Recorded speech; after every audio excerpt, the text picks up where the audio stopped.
There was a small town called Saharpur where people began their daily lives with the morning azan call to prayer. The voices of vegetable vendors in the streets, the recitation of prayers from the mosque, and the buzz of gossip at the tea stalls were the hallmarks of this town. Hassan lived in this town, a small grocery store owner. His shop was in the heart of the market, selling everything from pulses and rice to biscuits and soap. Hassan wasn't a major businessman, but he had something special about him. He was honest in everything he did. If a customer accidentally overpaid, he would even travel to a distant village to return the money. People would say, "Hassan, brother, you have a heart of gold." But Hassan would simply smile and say, "This is all Allah's trust. We just have to protect it." One day the sun was about to set and the Maghrib Azan was about to be called. Hassan was preparing to close his shop. He counted the money in the cash box, arranged the goods on the shelves, and began sweeping. Just then, his eyes fell on a black bag lying on the side of the road outside his shop. The bag looked old, but its zipper shone, as if someone had recently used it. Hassan looked around, but the street was deserted. Most of the shops in the market had closed, and people were returning home. Whose bag could this belong to? Hassan thought. He picked it up and brought it inside his shop. As he held it in his hands, he realized it was quite heavy. His heart began pounding.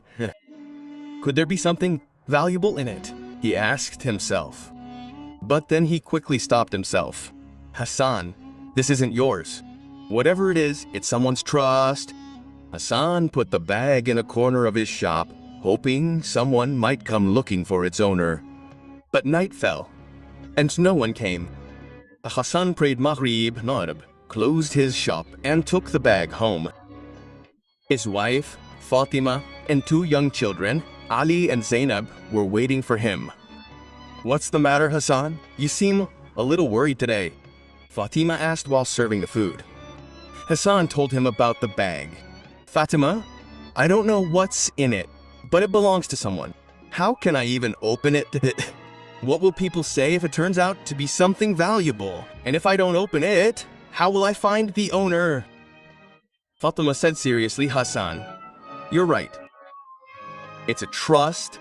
In the Quran, Allah says to return a trust to its rightful owner. You should inquire in the market tomorrow morning. Maybe someone is looking for its owner." Hassan agreed, but his mind was uneasy. That night, when everyone was asleep, Hassan sat down near the bag. He examined it carefully. Its zipper was half open, revealing some papers and a thick envelope. Hassan felt like taking a look, but then he stopped himself. "No," Hassan said to himself, "this is the devil's fat. You just have to protect it." He locked the bag in the cupboard and prayed to Allah. "Oh Allah, give me the strength to protect this treasure and help me return it to its rightful owner." That night, Hassan slept late, but he felt a sense of relief that he was on the right path. The next morning, Shahapur's market was bustling again. The calls of vegetable vendors, the sound of bicycle bells, and the conversation of the elderly at the tea stalls brought the atmosphere alive. Hassan prayed for the morning dawn prayer, prayed to Allah to find the bag's owner, and quickly set out to open his shop. He had kept the bag safely in a cupboard at home, but his mind was preoccupied with the matter. As soon as he opened his shop, Hassan called his neighbor, Rashid Chacha. Rashid Chacha was the oldest cloth merchant in the market, and everyone respected his words. Hassan told him everything. "Uncle, I found this bag on the street yesterday. I didn't open it, but it seems there's something in it. It's valuable. If someone's looking for its owner, have you heard anything?" Uncle Rashid stroked his white beard and said, "Hassan, you did the right thing by not opening it. There are many people coming and going in the market. I'll ask my customers. You also ask around. And yes, go to the mosque and tell the Maulvi Sahib. Maybe someone will mention it there." Hassan nodded and immediately got to work. He went to every shop in the market and asked, from Abdul the vegetable vendor to Shafiq Bhai the pawn shop owner, about owner about the bag. But he found no clue. Some shopkeepers even joked. Shafiq Bhai laughed and said, "Hey Hassan, if there's money in the bag, we'll split it in half. We'll split it in half. There's no need to be so honest." Hassan just smiled and said, "Shafiq Bhai, this isn't a joke. God is watching." By noon, Hassan was exhausted, but he didn't give up. He reached the mosque where the Maulvi Sahib met people after Zuhur prayers. The cleric, whose name was Mufti Yusuf, was a noble and wise man. Hassan told him everything. The Mufti listened seriously and said, "Hala, Hassan, you did a great job keeping this trust with you and starting the search. Amashaga karaka." In the Quran, Allah says that those who protect their trust are rewarded. Ubarid. I will announce after the prayers that someone's bag has been found. You too spread the news in the surrounding villages. Hassan felt a little relieved. He prayed in the mosque and then returned to the market. But as he reached his shop, he noticed a strange commotion. Some people were standing outside his shop, and one of them was speaking loudly, mildly. Hassan went closer and saw that the man was angry. His name was Wasim, who lived in a village outside the town and occasionally came to the market to buy goods. "Hassan, I heard you found a bag," Wasim asked angrily. "That's my bag. Where is it? You didn't open it, did you?" Hassan replied calmly. "Wasim, yes, I found a bag, but I haven't opened it. Tell me what it looks like and what's in it. I'll bring it right away." Wasim quickly described the bag. Bag. "It's a black zippered bag. It contains some of my documents and, yes, some money too." There was a hesitation in his voice, as if he wasn't telling the whole truth. Hassan noticed something was off in Wasim's words. He said, "Okay, I'll get the bag from home, but you have to prove it's yours." Wasim shook his head angrily, but Hassan's face was calm. He understood that the matter wasn't so simple. He called Rashid Chacha and asked him to come home with him. Rashid Chacha agreed and they set off for Hassan's house. On the way, Rashid Chacha said to Hassan, "Son, be careful. Something seems fishy in Wasim's words. If that bag isn't his, you'll have to be more vigilant." Upon reaching home, Hassan took the bag out of the cupboard. He didn't try to open it again, but seeing the bag, his heart was pounding. Was Wasim really its owner? Or was this some other trick? Hassan picked up the bag and walked with Uncle Rashid towards the shop. On the way, he prayed to Allah. "O Allah, give me the strength to stand by the truth. This is your trust. Help me get it to the right hands." As soon as they reached the shop, Hassan saw that Wasim was getting more restless. Seeing the bag, he said, "Yes, this is it. Give it to me." But Hassan calmly said, "Brother Wasim, first answer a few questions. What's in this bag? And where did you lose it?" Wasim began to answer quickly, but his words kept changing. Sometimes he said the bag contained only papers. Sometimes he said there was some money too. Hassan and Rashid Chacha exchanged glances. Both were convinced that Wasim's intentions were unclear. A small crowd had gathered outside Hassan's shop. Word had spread through the market that Hassan had found a valuable bag and that Wasim was claiming it. Some people supported Wasim while others praised Hassan's honesty. The atmosphere was tense, but Hassan's face remained calm. He placed the bag on the counter of his shop and looked at Wasim. "Brother Wasim," Hassan said in a low but firm voice, "I want to give you this bag, but first you have to prove it's yours. Tell me what's in it and where you lost it. And if there's any special mark on the bag, tell me that too." Wasim's uneasiness was evident. He wiped the sweat from his forehead and began to speak. "Hey, I said, no, my papers are in it. And yes, some money too. I lost it yesterday in the market, probably near your shop." His voice was flustered, and he was looking around frequently. Rashid Chacha, who had been listening silently until now, came forward and said, "Wasim, You said you lost the bag outside your shop. Now, where did this talk of the market come from, and what papers? Land papers or something? Tell me clearly. Wasim was confused. Yes, they're land papers, nothing else. Just give me my bag, he insisted. But Hassan noticed that Wasim was constantly changing his words. He pointed to the bag and said, okay. One last question. Is there any special mark on this bag? Something only the owner would know. Wasim hesitated. Yes, there's a small cut mark on the back of the bag. Hassan turned the bag over. The bag was old, but there were no cut marks on it. Hassan asked Rashid Chacha. They looked at each other, and both of them had the same question in their eyes. Wasim is lying. Hassan took a deep breath and said, Wasim bhai, I'm sorry, but your words don't suggest this bag is yours. I can't give it to you right now. If it's really yours, then present your case to the Maulvi Sahib at the mosque. He will decide. Wasim flew into a rage. You think I'm a thief? I'll go to the police station right now, he threatened. But Hassan replied calmly, Wasim bhai, there's no need to go to the police station. I just want this trust to reach its rightful owner. If you're right, then prove it to the Maulvi Sahib. Some in the crowd tried to reason with Wasim, while others praised Hassan's courage. Wasim said something else angrily, but eventually he left. Hassan put the bag back in the shelf of his shop and said to Uncle Rashid, Uncle, I think this bag belongs to someone else. But now the news has spread in the market. Who knows? Someone else might claim it with malicious intent. Uncle Rashid placed a hand on Hassan's shoulder and said, Son, what you've done is a sign of a true Muslim al-Nagayari.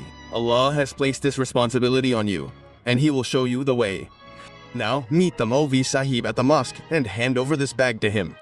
He will keep it safe. Hassan agreed, but his heart was still uneasy. He wondered what would happen if the bag's real owner wasn't found. And if there really was something valuable in the bag, would he be able to fulfill this responsibility? He decided to deposit the bag in the mosque. But before doing so, he would go home and consult with Fatima. As soon as he reached home, Hassan told Fatima everything. Fatima listened carefully and said, Hassan, you are on the right path. This bag is a test for you. You caught Wasim's evil intentions, but now be even more careful. Word has spread in the market. Someone else might try to take advantage of this. I think you should call the Maulvi Sahib to your house before depositing the bag in the mosque.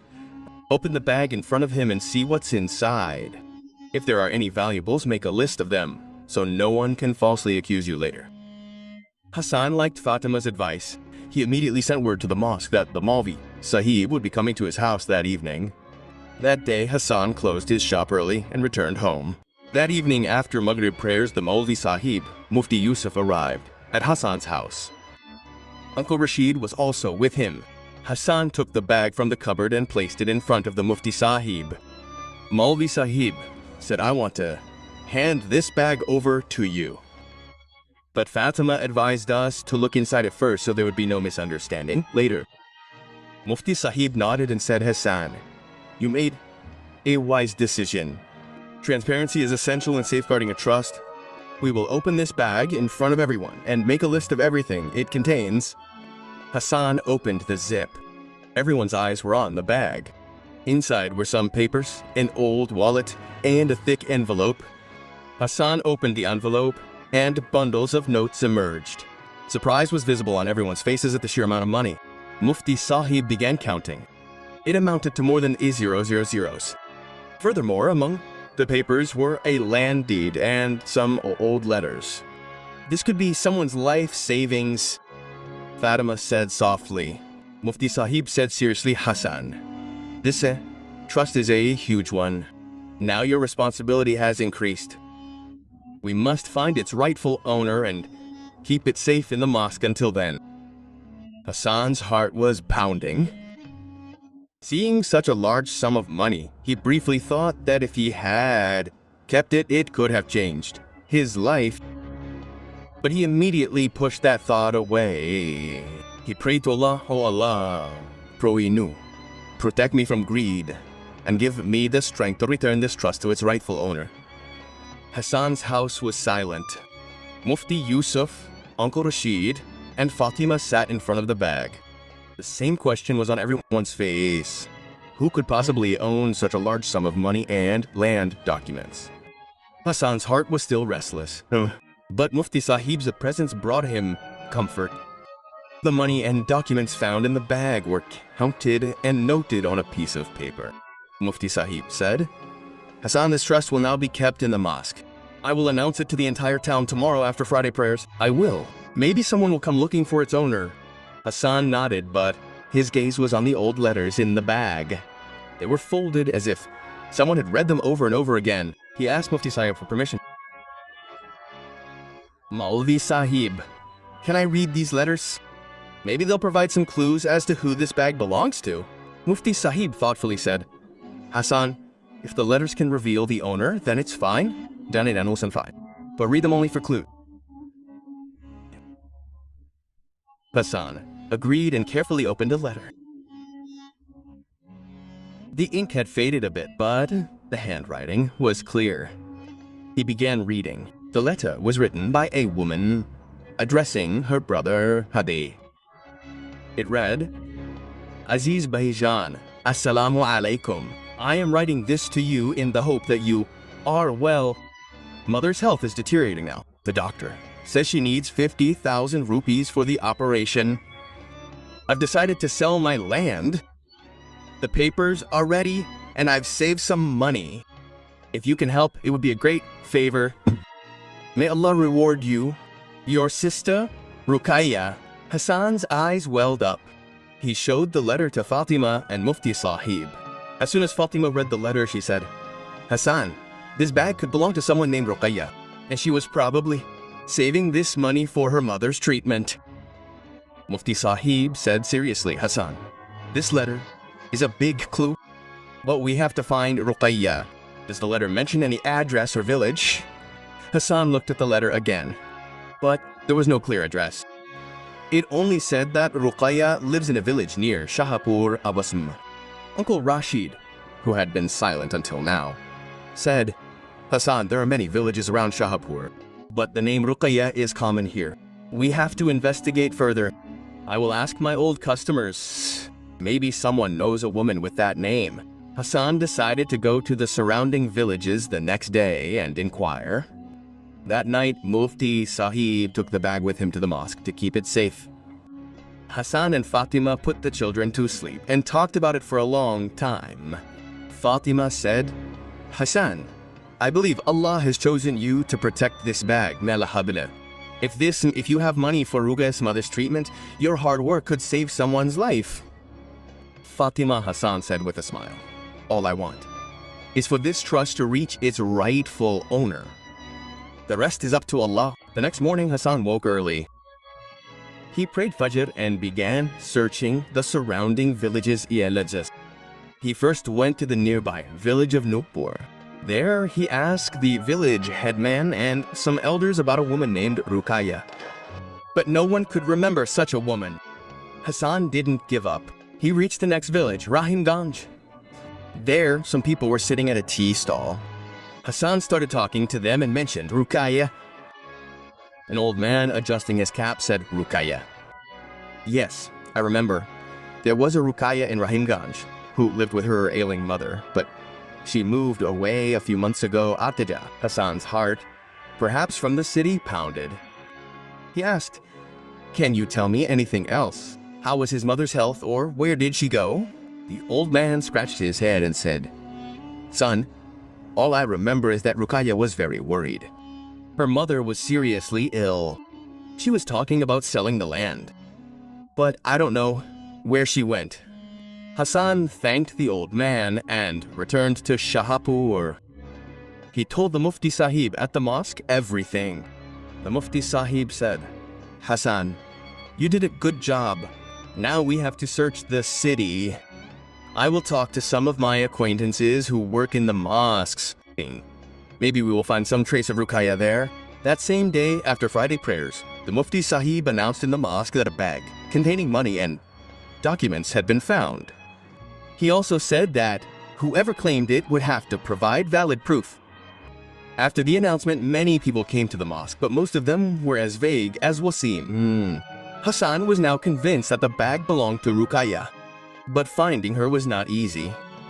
That evening, Hassan was sitting in his shop when a stranger arrived. He was thin and had a restless look in his eyes. He said to Hassan, "I heard you found a bag. I am its owner." Hassan calmly asked, "What's your name and what's in the bag?" The man replied, "My name is Yasir. There are some documents and money in the bag." Hassan looked at him carefully. There seemed to be some truth in Yasir's words, but Hassan wasn't ready to trust anyone so easily. He said, "Yasir, you have to meet the Maulvi Sahib at the mosque. He has the bag." Yasir nodded, but before leaving, he said something that touched Hassan's heart. "Hey, Lenai. Hassan, if that bag is mine, there will be a letter in it, written by my sister Ruqayya." Hassan's eyes widened. Is Yasir the same brother to whom Ruqayya had written? Yasir's arrival at Hassan's shop was nothing short of a shock. When Yasir mentioned Ruqayya's letter, Hassan's heart began to pound. Is this the same Yasir to whom Ruqayya had written? Hassan controlled his anxiety and calmly said, "Yasir, you should meet the Maulvi Sahib at the Mosque Dahib. The bag is with them, and they will determine its owner. But first, tell me, how do you know Ruqayya Kamiya?" Yasir's eyes moistened. He took a deep breath and said, "Ruqayya is my younger sister. We lived in Rahimganj village near Shahpur. A few months ago, our mother's health deteriorated. The doctor said she needed 100 euros for an operation. Ruqayya decided to sell her land and save some money. She wrote to me asking for help, but I was in the city at the time, and I didn't have that much money." Hassan listened attentively. There was a hint of truth in Yasir's words, but he was still wary. He asked, "Then how did you lose the bag, and where is Ruqayya now?" Yasir bowed his head and said, "Ruqayya had gone to the city with the bag to meet with a lawyer to sell the land documents, but she lost it on the way. She was very upset. She told me, and I immediately came to Shahpur. We searched the market but couldn't find it at Igol. Ruqayya is now living in a small rented house in the city with her mother. Mother's condition is worsening, and we have no other option left." Hassan's heart melted. He remembered the lines from Ruqayya's letter where she had written about her mother's treatment. He said to Yasir, Yasir, brother, come with me to the mosque. I want the Maulvi Sahib to listen to you. If you're telling the truth, then inshallah you'll find the bag." Yasir agreed, and they both headed for the mosque. On the way, Hassan asked Yasir more questions. He asked, "What else was in the bag? Any special mark or thing that only you know?" Yasir answered immediately. The bag contained Ruqayya's letter, land documents, and a sum of over 50,000 euros. And yes, inside the bag was a small red handkerchief on which Ruqayya had embroidered her name. Hassan remembered that when the bag was opened, it contained a red handkerchief. His heart was now ready to believe that Yasir was telling the truth, but he didn't want to rush into anything. Upon reaching the mosque, they both met Mufti Yusuf. Hassan told Yasir everything, and Yasir repeated his story.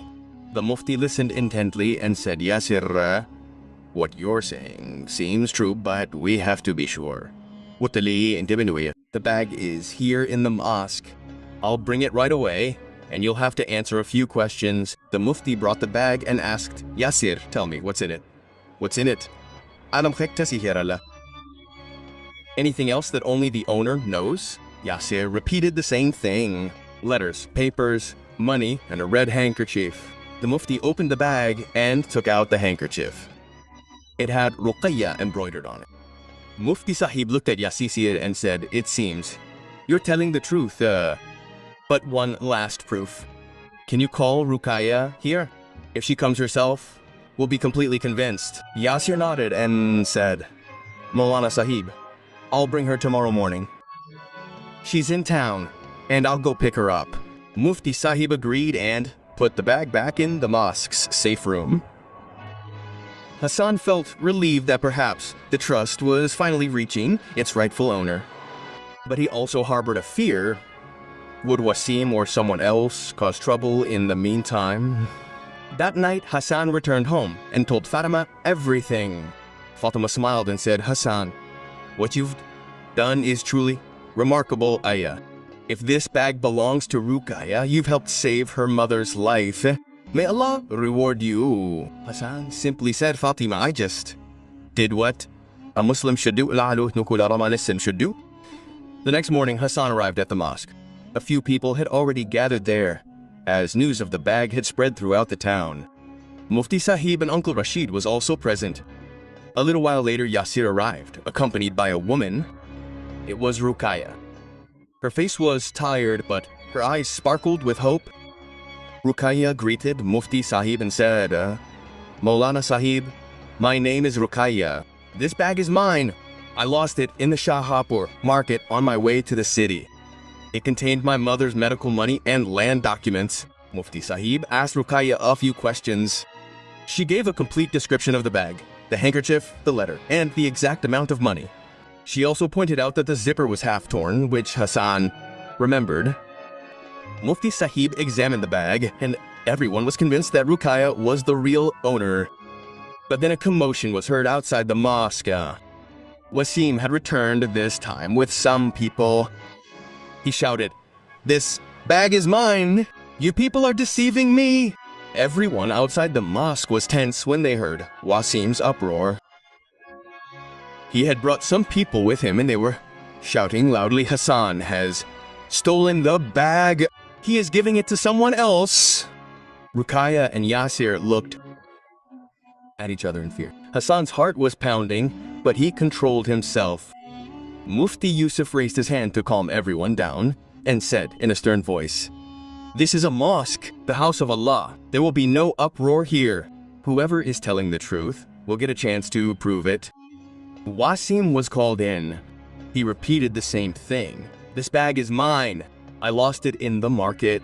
Hassan and the Mufti Sahib are giving it to someone else. The Mufti Sahib calmly asked, Wasim, you said earlier that there were papers and some money in the bag. Now tell me clearly how much money and which papers, and yes, any special markings or objects in the bag. Wasim was confused. He said in a hurry, yes, about 500 rupees. And the papers are my shop bills. Hearing his words, the people in the mosque started whispering among themselves. Uncle Rashid stepped forward and said, Wasim, you were saying earlier that there were land papers in the bag. Now where did the shop bills come from? And why can't you point out any markings on the bag? Wasim's face turned red. He was about to say something else when the Mufti Sahib called Ruqayya. Ruqayya, daughter, tell me what's in the bag and where did you lose it? Ruqayya said in a timid but clear voice, Maulvi Sahib, this bag contains my land documents, 55,000 euro, a letter I wrote, and a red handkerchief with my name on it. I lost it in the Shahpur market when I was going to town. The zipper of the bag is half torn. Mufti Sahib opened the bag again and examined everything Ruqayya had said. The handkerchief, the letter, the documents, and the amount of money were all exactly as Ruqayya had described. He even checked the zipper of the bag, which was indeed half torn. The people in the mosque applauded and Wasim's head hung in shame. Mufti Sahib looked at Wasim and said, Wasim, you lied and accused a righteous man. Fear Allah. Now go away quietly. Otherwise, the people in the market will take action against you. Wasim bowed his head without a word and left. The people who had come with him also dispersed silently. The mosque now had a peaceful atmosphere. Mufti Sahib handed the bag to Ruqayya and said, Daughter, this is your trust. It was through his honesty and Allah's grace that it reached you. Get your mother treated and pray to Allah. Ruqayya's eyes were brimming with tears. She looked at Hassan and said, Hassan Bhai, you saved my mother's life. Yasir and I will never forget this kindness of yours. Yasir also folded his hands before Hassan and said, quote, "What you did is something no ordinary person could have done. May Allah grant you success in both worlds." Hassan bowed his head in shame and said, "Ruqayya, Yasir Bhai, I only did what was my duty. This trust belonged to Allah, and I was merely a medium. Your prayers are enough for me." The Mufti admonished the people present in the mosque.